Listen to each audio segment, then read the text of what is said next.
Hey you guys, how are you?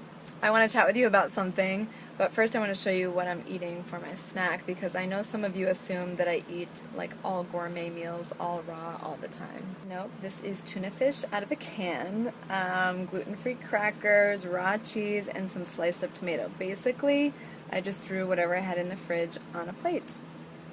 Alright, so here's what I want to talk about. I want to talk about the decisions that we make, especially the ones that we feel like don't really matter.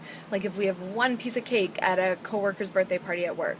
Or that one late night text message to somebody who we know really doesn't care about us. Or we go out after work for drinks with a group of people who we're not really connected with, don't have that much in common with, but hey, it's just one time kind of thing. So these are all examples of things that you may currently be saying yes to or may have said yes to in the past, not because you truly need or want them, but because they are in front of you, because they're available to you. One of my favorite authors, absolute favorite authors, who wrote Woman Who Roamed the Wolves, says this. She says, in this kind of choice, the type of choice I was talking about, we choose a thing because it happened to be beneath our noses at that moment in time. Even though this is not necessarily something we want, because it is available to us, we think about it, we gaze at it, she says, and the longer we gaze at it, the more compelling it becomes.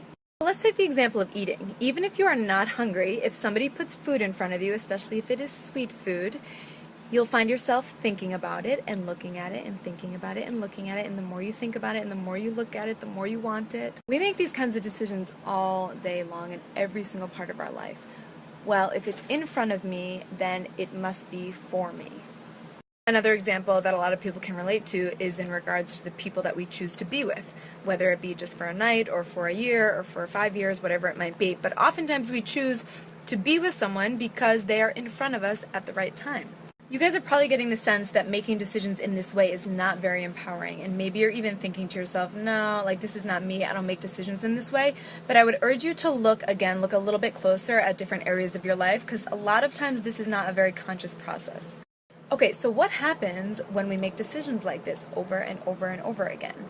Well, we wake up one day and think to ourselves, how did I get here? How did it get this far? That kind of thing. And the worst part of all is that we end up feeling empty. Empty, completely empty. We are not satisfied with our lives, we are still hungry, and we don't know how to satisfy that hunger. Why are we empty? Because we haven't satisfied our deepest longings. We haven't satisfied our souls. In a minute, I'm going to give you a couple of questions that you can start to work with so you can identify a little bit about what you might be craving on a soul level. I also want to let you know that this is exactly the kind of work that we're going to be doing in my 90-day program that comes up in a couple of weeks. If you are interested in this kind of work, shoot me a message. This program is going to give you the opportunity to step back for 90 days and become in tune with yourself. Get in touch with that intuitive center where the voice of your soul really lives, so that you can go out into the world and make clear decisions based on what you truly want.